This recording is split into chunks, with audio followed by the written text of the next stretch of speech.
La cuestión sobre ser subestimada toda tu vida es que aprendes a dejar de corregir a la gente. Dejas que crean lo que quieran. Es más fácil así. Aprendí esta lección temprano. Crecer como la menor de 4 hermanos en la familia Hernández significaba que ser pasada por alto era mi configuración predeterminada. Mi hermana mayor, Sofía, era la niña de oro, egresada del ITAM, casada con un gestor de fondos de cobertura, 2 hijos perfectos, una casa de lujo en Polanco. Mis hermanos eran igualmente impresionantes en papel. Marco dirigía una exitosa firma de consultoría y Daniel ejercía derecho corporativo en un bufete de abogados de prestigio. Y luego estaba yo, Elena, la que nunca estuvo a la altura de su potencial, como le gustaba decir a papá en las reuniones familiares. Dejé de intentar explicarles mi trayectoria profesional hace años. Cuando les dije que trabajaba en un bufete de abogados en el centro, asumieron que era secretaria o asistente administrativa. Cuando mencioné que trabajaba en los tribunales, asintieron con simpatía, probablemente imaginándome archivando documentos en alguna oficina polvorienta de un juzgado. La verdad era más complicada, pero había aprendido que algunas personas, especialmente la familia, solo ven lo que esperan ver.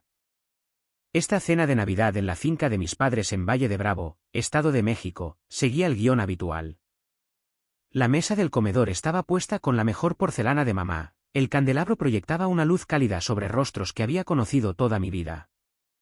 Sofía estaba sentada a la derecha de papá como siempre, sus pendientes de diamantes captaban la luz mientras ella presidía la conversación sobre su última adquisición comercial. Los márgenes de ganancias son increíbles, decía ella, agitando su vino. Proyectamos un crecimiento del 40% el próximo trimestre. Sobresaliente, cariño, sonrió papá. Era un fiscal de la Federación retirado, todavía imponente y agudo a los 72 años. Siempre has tenido tanta cabeza para los negocios. Mamá asintió con entusiasmo. Estamos tan orgullosos. A todos nuestros hijos les ha ido tan bien. Hizo una pausa, sus ojos posándose en mí. Bueno, a la mayoría de ellos de todos modos. Di un bocado al pavo. Había escuchado variaciones de esto toda mi vida. Elena trabaja duro también, dijo mi sobrino Mateo inesperadamente. Tenía 15 años y siempre me había caído bien. Siempre está ocupada cuando le envío mensajes de texto. Sofía le dio unas palmaditas en la mano. Eso es dulce, cariño. Pero hay una diferencia entre estar ocupada y ser exitosa. Se volvió hacia mí con esa sonrisa condescendiente que conocía tan bien. Sin ofender, Elena. No todos pueden ser personas de alto rendimiento. No me ofendo, dije con calma. ¿Qué es lo que haces otra vez? Preguntó Marco, aunque había hecho la misma pregunta durante los últimos 8 años. Algo con leyes. Trabajo en el campo legal. Sí. ¿Secretaria legal? El tono de papá fue despectivo. ¿O pasante? ¿Solo una asistente de oficina en algún bufete de abogados? Intervino Sofía, con la voz goteando falsa simpatía. Haciendo café para abogados, haciendo recados, ese tipo de cosas. La mesa se quedó en silencio por un momento. Ese silencio horrible y compasivo. Entonces Daniel se rió. Oye, no hay nada de malo en eso. Alguien tiene que mantener la máquina de café funcionando. Más risas se extendieron alrededor de la mesa. Asentí y alcancé la salsa de arándanos. El café es importante, ya sabes. Sofía continuó, entusiasmándose con su tema. Nunca es demasiado tarde para volver a la escuela. Tal vez obtener un título real. Podría preguntar por ahí, ver si alguien necesita un asociado de nivel de entrada. Con tu experiencia haciendo copias y programando citas, podrías estar calificada. Eso es generoso, dije simplemente. Mamá suspiró. Elena, querida, tienes 31 años ahora. ¿No crees que es hora de pensar seriamente en tu futuro? Tu hermana ya ganaba más de 1 millón de pesos al año a tu edad. Soy consciente. Simplemente no entiendo dónde nos equivocamos contigo, dijo papá, sacudiendo la cabeza. Todos tus hermanos sobresalieron. Tuviste las mismas oportunidades, la misma educación. Personas diferentes, caminos diferentes, dije, cortando mi pavó en trozos precisos. Caminos diferentes, repitió Sofía burlonamente. ¿Es así como llamamos al bajo rendimiento ahora? Mi teléfono vibró en mi bolsillo. Lo ignoré. Vibró una y otra vez. Probablemente sea publicidad, dijo Marco. Aunque tal vez sea tu jefe pidiéndote que vayas en día festivo. Eso es lo que sucede en los puestos de servicio. El teléfono comenzó a sonar. Miré la pantalla. Secretario de Acuerdos de la Suprema Corte. Urgente. Todos en la mesa notaron que mi expresión cambió. O más bien, notaron que no cambió. Había pasado años entrenándome para no reaccionar. Disculpen, dije, poniéndome de pie. Necesito contestar esto. ¿Ves?, dijo Sofía mientras caminaba hacia el pasillo. Ni siquiera puedes disfrutar de la cena de Navidad sin que el trabajo llame. Ese es el problema con los puestos de bajo nivel. Sin límites, sin respeto. Contesté en el pasillo. Ministra Hernández. Ministra Hernández, lamento mucho interrumpir su día festivo. Era Jaime, el secretario principal. Su voz estaba tensa por el estrés. Tenemos una situación de emergencia. El caso Castillo. La ejecución está programada para la medianoche de esta noche, y el quinto circuito acaba de denegar la suspensión. Necesitamos su decisión sobre el recurso de emergencia dentro de la hora. Mi mente cambió inmediatamente al modo que había ocupado durante los últimos 3 años desde mi nombramiento en la Suprema Corte. La vida de un hombre pendía de un hilo. Envíenme todo. Lo revisaré inmediatamente. El informe completo ya está en su correo electrónico seguro. La ministra Moreno y el ministro Chan también están revisando, pero usted es la ministra adscrita al quinto circuito. La decisión final es suya. Entendido. Tendré mi decisión dentro de 45 minutos. Gracias, ministra Hernández. De nuevo, me disculpo por... Está bien, Jaime. Para esto estamos aquí. Colgué y caminé de regreso al comedor. Todos seguían comiendo, seguían riendo, seguían existiendo en su burbuja donde entendían cómo funcionaba el mundo. ¿Todo bien con tu jefe?, preguntó Sofía dulcemente. No estás en problemas, ¿verdad? Necesito trabajar, dije simplemente. ¿Está disponible el estudio de papá? Por supuesto, dijo papá, agitando la mano con desdén. Aunque, me sorprende que no puedan funcionar sin su asistente por una noche. Eso es mala gestión. Caminé hacia el estudio, la misma habitación donde papá había practicado sus argumentos finales cuando yo era niña, donde decidí a los 12 años que quería ser abogada. La habitación estaba llena de libros de derecho, sus viejas placas de fiscal en las paredes, su título de la Facultad de Derecho de la UNAM enmarcado y exhibido prominentemente. Abrí mi computadora portátil y accedí al sistema seguro de la Suprema Corte de Justicia de la Nación. El archivo del caso Castillo se cargó, 948 páginas de informes, pruebas, amparos e historia procesal. Un hombre condenado por asesinato en Chihuahua, programado para ejecución a medianoche. Nueva evidencia de ADN había surgido hace 3 semanas. Los tribunales inferiores habían denegado la suspensión del acto reclamado. Ahora estaba en mi escritorio. Mi decisión, mi responsabilidad. Leí rápida pero minuciosamente, de la manera en que había aprendido durante mis años como magistrada de circuito, antes de eso como fiscal, antes de eso como secretaria de estudio y cuenta para el ministro Becerra. La evidencia de ADN era convincente, no lo suficientemente concluyente para probar la inocencia, pero ciertamente suficiente para justificar una mayor investigación. 25 minutos después, había tomado mi decisión. Redacté la orden de suspensión, citando los precedentes relevantes, explicando el razonamiento. La vida de un hombre no era algo con lo que se debiera apresurar. No cuando existía nueva evidencia sustancial. Firmé la orden, ministra Elena T. Hernández, Suprema Corte de Justicia de la Nación. Luego la encripté y la envié a la oficina del secretario. Mi teléfono sonó inmediatamente. Ministra Hernández, la suspensión ha sido ingresada. La ejecución está detenida. El Estado tendrá 60 días para responder al nuevo análisis de ADN. Bien. Gracias, Jaime. Y Jaime, dile a tu familia que siento que hayamos interrumpido su Navidad también. Él se rió, aliviado. Vale la pena, ministra. Feliz Navidad. Cerré mi computadora portátil y me senté por un momento en el estudio de papá, mirando sus logros en las paredes. Había sido un buen fiscal. Duro, justo, respetado. Yo había querido hacerlo sentir orgulloso. Es curioso cómo resultó eso. Regresé al comedor. La cena estaba terminando, se estaba sirviendo el postre. Me deslicé de nuevo en mi asiento. ¿Todo solucionado?, preguntó Marco.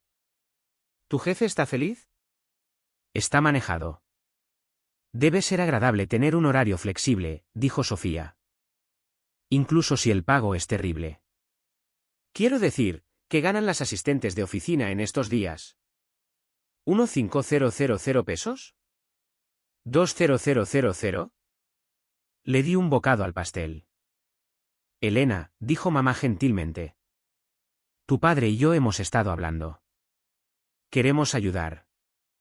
Podríamos cubrir la matrícula si quisieras volver a la universidad, obtener un título en Derecho, tal vez seguir los pasos de tu padre. Eso es muy generoso, dije.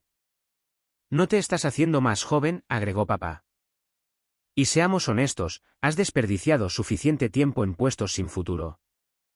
El apellido Hernández significa algo en los círculos legales.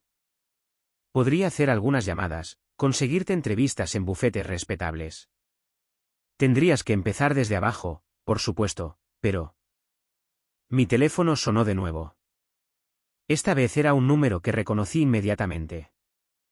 La línea directa a la oficina de la ministra presidenta de la Suprema Corte. Lo siento, dije, poniéndome de pie de nuevo. Un momento. Esto se está volviendo ridículo, murmuró Sofía. ¿Qué tipo de asistente de oficina recibe tantas llamadas? Contesté en el pasillo. Ministra Hernández. Elena, soy Margarita. La ministra presidenta Margarita Robles, mi colega y amiga. Acabo de ver tu orden de suspensión en el caso Castillo. Trabajo brillante. Exactamente la decisión correcta. Gracias, ministra presidenta. Escucha, sé que estás con la familia, pero necesitamos discutir el calendario para el próximo periodo. El caso de aborto de Veracruz, vamos a necesitar tu voto sobre si atraer el caso. Y los casos de acción afirmativa están resultando complicados. ¿Puedes venir a mi oficina el sábado por la mañana? Por supuesto. ¿A las 9? Perfecto. Elena. Deja de permitir que te traten como a una secretaria. Hice una pausa. Lo escuchaste. Tu micrófono no estaba silenciado cuando contestaste. Toda la oficina de secretarios escuchó a tu hermana. Ella se rió entre dientes. Están haciendo apuestas sobre cuánto tiempo le tomará a tu familia darse cuenta. Probablemente debería decirles. ¿Deberías? ¿O deberías dejar que continúen poniéndose en ridículo? Ella se rió. De cualquier manera, nos vemos el sábado. Disfruta tu postre. Cuando regresé a la mesa, Sofía estaba en medio de una historia sobre el cierre de un trato importante. Y les dije, o cumplen con mis términos o me voy. Así es como exiges respeto en los negocios. Impresionante, cariño, dijo papá. Siempre has conocido tu valor. A diferencia de algunas personas, dijo Marco, mirándome. Sin ofender, pero siempre has sido demasiado pasiva. Es por eso que estás estancada en puestos de apoyo.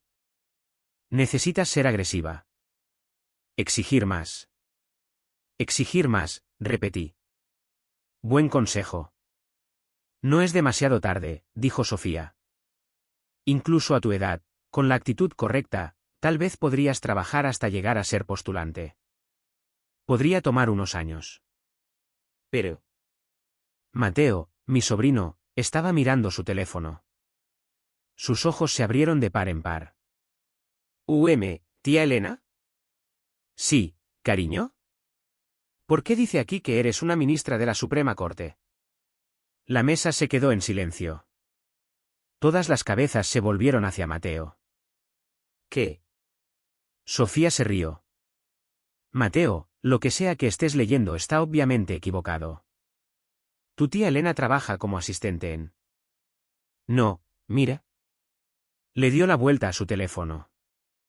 En la pantalla estaba el sitio web de la Suprema Corte de Justicia de la Nación, específicamente mi página oficial de biografía completa con mi retrato oficial, yo con mi toga judicial, luciendo considerablemente más formal de lo que lucía con mi suéter de Navidad. Eso es.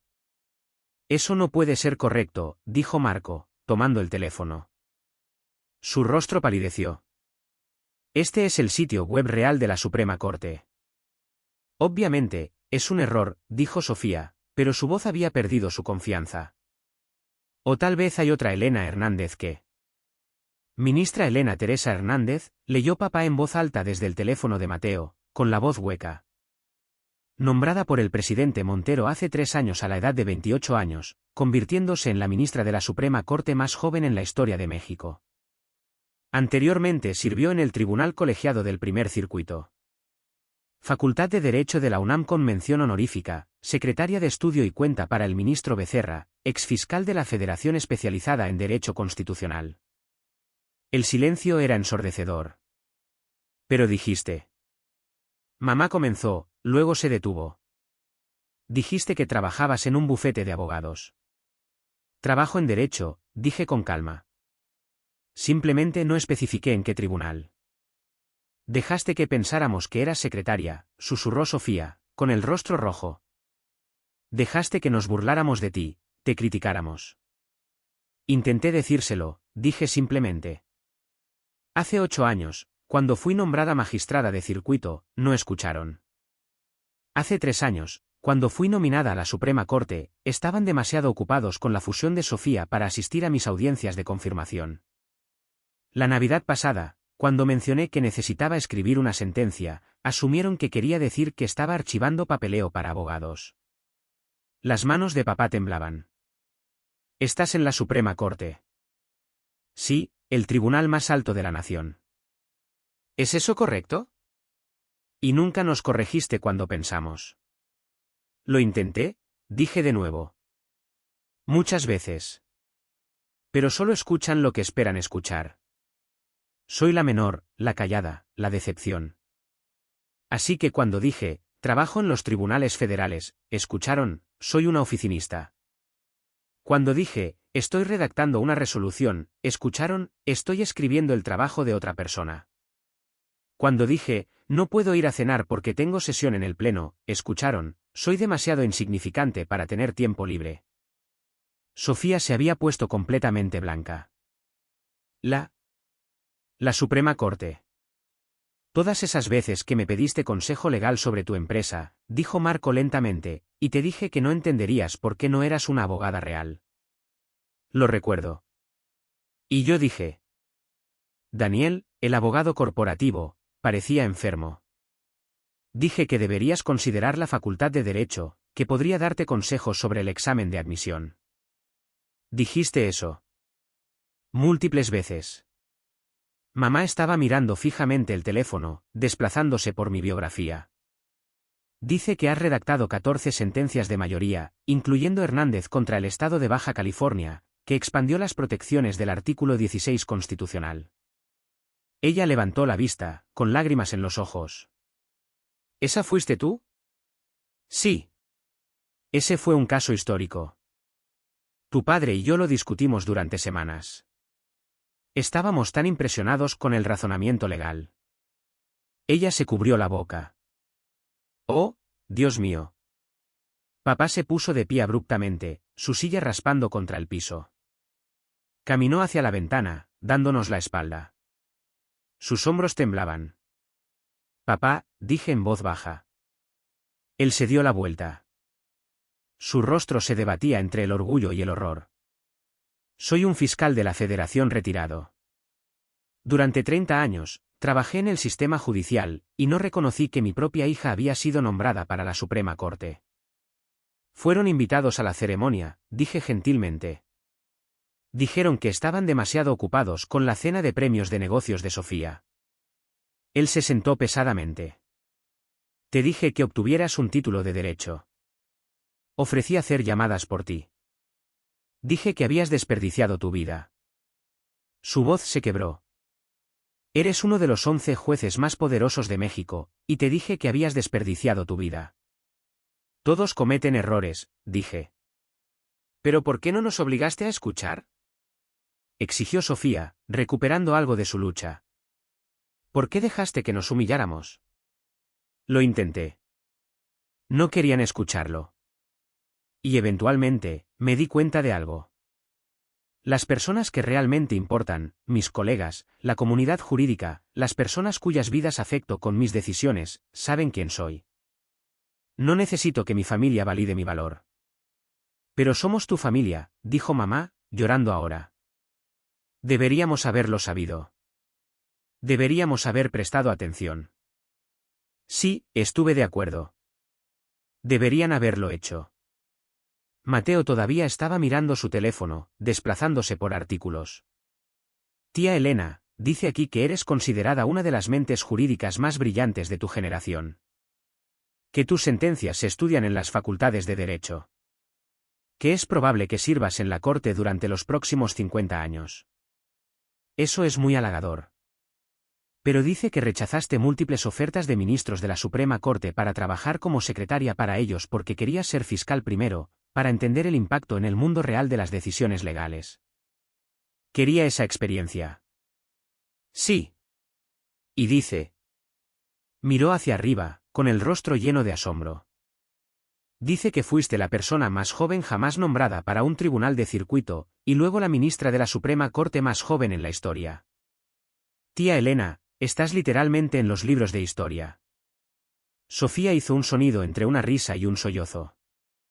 Todas esas veces que traté de ayudarte a hacer contactos. Traté de conseguirte entrevistas en bufetes de abogados. Dije que necesitabas conexiones. Me miró con algo parecido al horror. Eres más poderosa que todos los que conozco combinados. El poder no es realmente el punto. El presidente te nominó personalmente, leyó Marco desde su propio teléfono, que había agarrado. Dice que te reuniste con senadores de todos los partidos. El voto de confirmación fue casi unánime, una de las aprobaciones más fuertes en décadas. La comparecencia fue bastante exhaustiva, dije suavemente. Nunca voy a superar esto, dijo Daniel de repente. Se estaba riendo, pero sonaba adolorido. Soy abogado corporativo. Litigo en tribunales federales. He citado tus sentencias en mis amparos. Literalmente usé tu razonamiento jurídico para ganar un caso el mes pasado. Y te dije que deberías considerar la facultad de Derecho. Tu escrito fue muy bien argumentado, dije. Hernández contra Data Corp, primer circuito. Lo leí cuando mencionaste el caso en Semana Santa. Él puso su cabeza entre sus manos. Oh, Dios mío. Elena, dijo papá, y su voz era diferente ahora. Respetuosa, casi formal. La llamada que tomaste antes. ¿Eso fue sobre un caso? ¿Una suspensión de emergencia, caso de pena de muerte de Chihuahua? La orden ha sido emitida. ¿Otorgaste la suspensión? ¿Lo hice? Había nueva evidencia de ADN que justificaba una revisión adicional. Él asintió lentamente, sus instintos de fiscal tomando el control a pesar de su conmoción. Esa es la decisión correcta. El umbral de evidencia para casos capitales debería ser más alto cuando surge nueva información. Hizo una pausa. Salvaste la vida de un hombre esta noche. Durante la cena de Navidad. Mientras nos burlábamos de ti por ser secretaria, estabas haciendo tu trabajo. ¿Tu trabajo? Repitió Sofía. Tu trabajo es interpretar la Constitución política de los Estados Unidos mexicanos. Entre otras cosas, sí. Mamá se puso de pie y caminó hacia mí. Tomó mis manos entre las suyas. Lo siento mucho. Lo siento tanto, tanto. Hemos sido terribles, despectivos, y crueles y ciegos. Lograste algo extraordinario, y ni siquiera nos dimos cuenta. Notaron lo que querían notar, dije, no sin amabilidad. Tenían una narrativa sobre quién era yo, y no podían ver más allá de ella. ¿Pero cómo pudimos no saberlo? Preguntó desesperadamente. Estaba en las noticias. Tu nominación fue noticia de primera plana. Lo fue, durante unos 3 días. Luego estalló un escándalo político y todos siguieron adelante. Además, ninguno de ustedes lee las secciones de noticias en las que se me menciona. Leen las noticias de finanzas, las páginas de sociales, los informes de la bolsa, no la cobertura de la Suprema Corte. Mateo todavía estaba desplazándose. Dice que vives en Polanco en una casa histórica que era propiedad de un exministro presidente. Sí. Y conduces un... Hizo una pausa. Dice que tienes un equipo de seguridad asignado por la Corte. Eso es estándar para los ministros. Sí. Tienes guardaespaldas, dijo Marco rotundamente. Tienes guardaespaldas federales. Y pensamos que estabas luchando para pagar la renta. Me ofreciste prestarme dinero la Navidad pasada, recordé. Para mis gastos. Fue muy amable. Te ofrecí 30.000 pesos, dijo él, con la voz quebrándose. Probablemente ganas más que eso en un día. En realidad, los ministros de la Suprema Corte ganan más de 3 millones de pesos anualmente, dije. Sale a unos 8.700 pesos por día antes de impuestos. Sofía se rió histéricamente. Ganas casi 300.000 pesos al mes. Te di consejos sobre presupuestos. Te dije que aprovecharas las ofertas. A veces aprovecho las ofertas, dije. El desperdicio es desperdicio independientemente de los ingresos. Papá estaba leyendo su propio teléfono ahora, habiendo accedido a lo que parecían decisiones recientes de la Suprema Corte. El caso de derechos electorales de Chiapas. Esa fuiste tú. Escribí el voto particular. ¿El voto particular que está siendo llamado una obra maestra de interpretación constitucional? ¿Que los profesores de derecho dicen que influirá en la ley electoral por generaciones? A algunas personas les gustó. Sí. Dejó su teléfono y me miró con una expresión que nunca había visto antes. Elena, soy un hombre orgulloso. Quizás demasiado orgulloso. Pensé que entendía el éxito porque era un fiscal de la Federación. Pensé que sabía lo que significaba servir a la ley. Hizo una pausa. Has logrado más en tus 31 años que yo en toda mi carrera. Eso no es. Es verdad. Y en lugar de celebrarte, apoyarte, estar agradecido de que mi hija esté sirviendo en el tribunal más alto del país, te critiqué. Sugerí que necesitabas ayuda para organizar tu vida. Su voz se quebró. Estoy tan avergonzado. Todos lo estamos, dijo mamá. Hemos sido horribles. Sofía estaba llorando ahora, el rímel corriendo por su rostro. Presumí de mis adquisiciones comerciales mientras tú estabas literalmente decidiendo la ley constitucional. Te llamé una persona de bajo rendimiento. Dije que desperdiciaste tu potencial. ¿Creíste lo que querías creer? Dije simplemente. ¿Pero por qué tomaste mis llamadas? Preguntó ella. Todas esas veces que me quejé de los problemas legales de mi empresa. Pedí tus opiniones. Debes haberte estado riendo de mí. No me estaba riendo. Eres mi hermana. Quería ayudar. Ayudar. Eres una ministra de la Suprema Corte. Mis problemas deben haber parecido tan triviales. Los problemas de todos les importan a ellos. Eso hace que valga la pena escucharlos. Mateo se puso de pie y se acercó a mí. Tía Elena, creo que eres la persona más genial que he conocido. Sonreí. Gracias, Mateo. Aprecio eso. ¿Puedo decirles a mis amigos que mi tía está en la Suprema Corte? Si quieres. Nunca me van a creer. Me abrazó rápidamente. Lamento que todos fueran malos contigo. Está bien. No, no lo está, dijo papá firmemente. Se enderezó, y por un momento vi al fiscal que solía ser, imponente, autoritario. Elena, no puedo deshacer lo que hemos dicho. No puedo retirar años de desdén y burla. Pero quiero que sepas que estoy orgulloso de ti. Profunda y genuinamente orgulloso. No porque seas poderosa o famosa, sino porque elegiste un camino de servicio.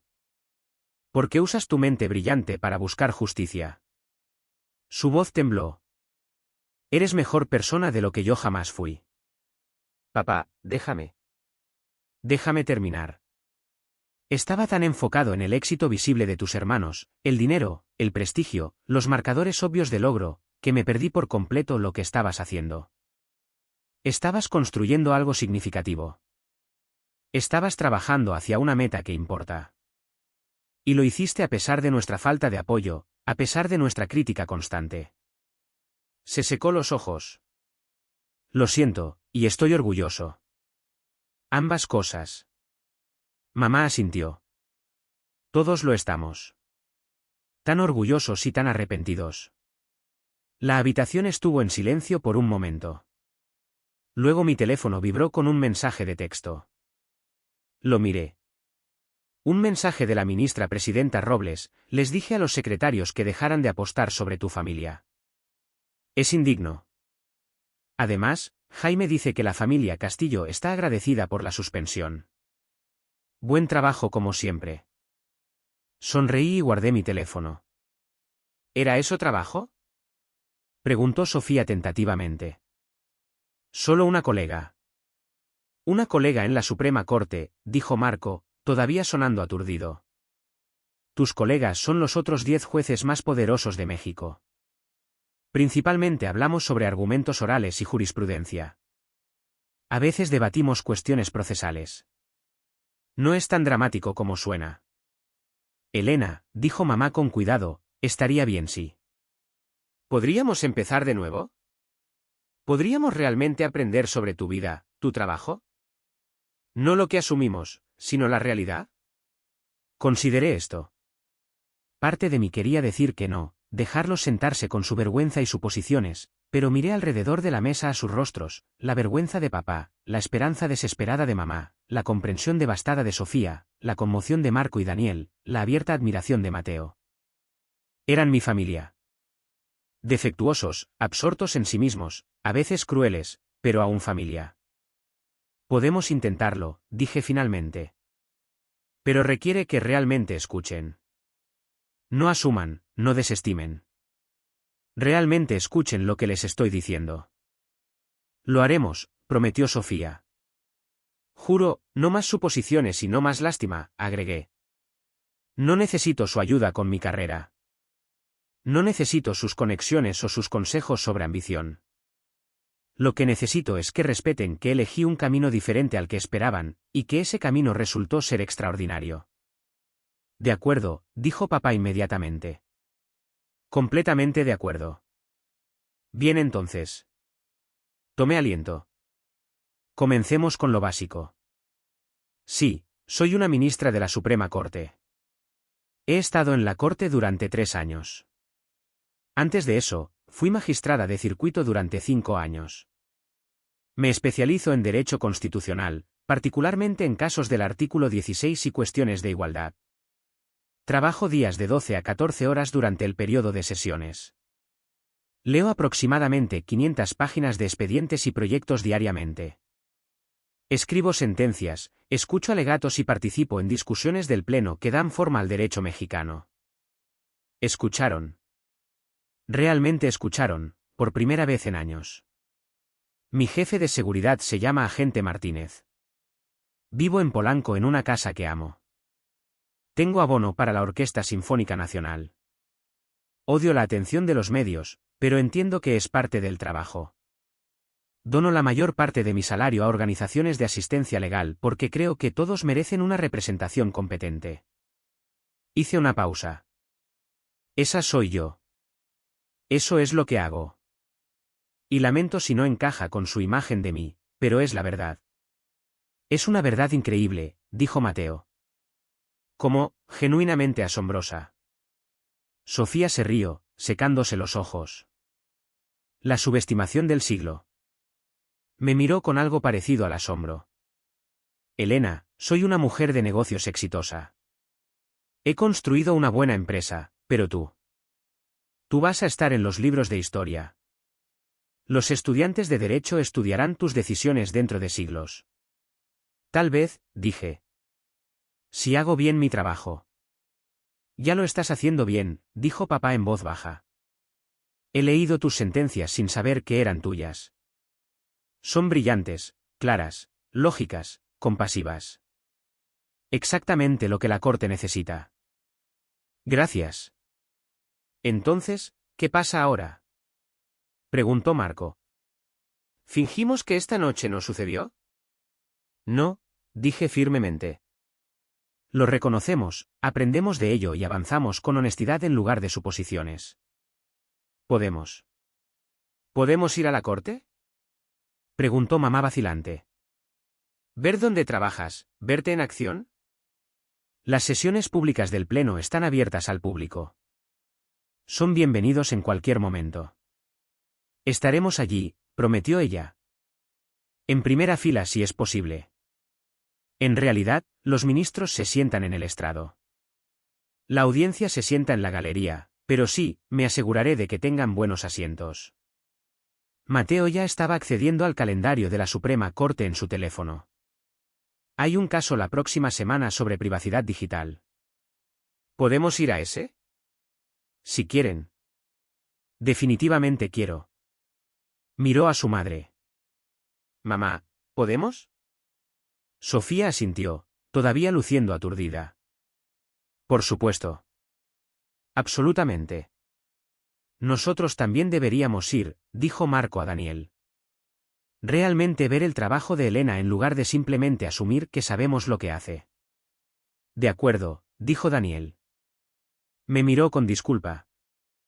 Lo siento mucho. He sido un imbécil arrogante. Has sido quien siempre has sido, dije. Tal vez ahora serás diferente. Lo seré. Lo prometo. La velada terminó después de eso. La energía cambió por completo. En lugar de actuar el uno para el otro, comparar logros, establecer jerarquías, todos parecían tranquilos, reflexivos. Hicieron preguntas genuinas sobre mi trabajo. Escucharon cuando respondí. Me trataron como a alguien cuya opinión importaba. Fue extraño y agradable. Mientras me preparaba para irme, papá me llevó aparte. Elena, necesito decir algo. Está bien. Cuando tenías 12 años, entraste a mi estudio. ¿Te acuerdas? Sí, me acuerdo. Estabas practicando un alegato final y me preguntaste por qué me convertí en fiscal. Te dije que era porque quería servir a la justicia, usar mi conocimiento de la ley para ayudar a las personas. Hizo una pausa. Me dijiste que eso es lo que querías hacer tú también. Lo recuerdo. Te desanimé. Dije que era demasiado difícil, que eras demasiado blanda, que nunca lo lograrías en el derecho. Su voz se quebró. Estaba equivocado. No solo lo lograste en el derecho. Superaste cada expectativa, cada punto de referencia, cada medida de éxito. Y lo hiciste a pesar de mi duda. Papá, déjame. Déjame terminar. Eres todo lo que esperaba ser como abogado y nunca logré del todo. Estás sirviendo a la justicia al nivel más alto posible. Y lamento no haber podido verlo. Lamento haber sido demasiado ciego, demasiado arrogante, demasiado concentrado en los marcadores convencionales de éxito para reconocer que mi hija se estaba volviendo extraordinaria. Lo abracé entonces, y él me abrazó fuerte. Estoy orgulloso de ti, susurró. Tan increíblemente orgulloso. Gracias, dije. Eso significa más de lo que sabes. Cuando finalmente me fui, alejándome en mi vehículo seguro con el agente Martínez al volante, me sentí más ligera de lo que me había sentido en años. No porque mi familia finalmente supiera la verdad, sino porque había dejado de cargar con el peso de sus expectativas. Había construido algo significativo, algo que importaba, y si lo reconocían o no, no cambiaba su valor. Mi teléfono vibró con un mensaje de texto de la ministra presidenta Robles. ¿Cómo fue? Sonreí y escribí de vuelta. Casi como se esperaba. Vienen a la sesión del Pleno la próxima semana. Perfecto. Les daremos un espectáculo. Nos vemos el sábado. Guardé mi teléfono y vi las luces de Valle de Bravo desvanecerse en el espejo retrovisor, dirigiéndome de regreso hacia Polanco, hacia mi vida real, hacia el trabajo que me definía mucho más de lo que cualquier cena familiar jamás podría. Ministra Elena Hernández, Suprema Corte de Justicia de la Nación. No una asistente de oficina, no una secretaria, no una decepción, solo alguien que había elegido servir a la justicia y que lo había hecho lo suficientemente bien como para llegar al tribunal más alto del país. Y si a mi familia le tomó 3 años darse cuenta, bueno, eso decía más de ellos que de mí.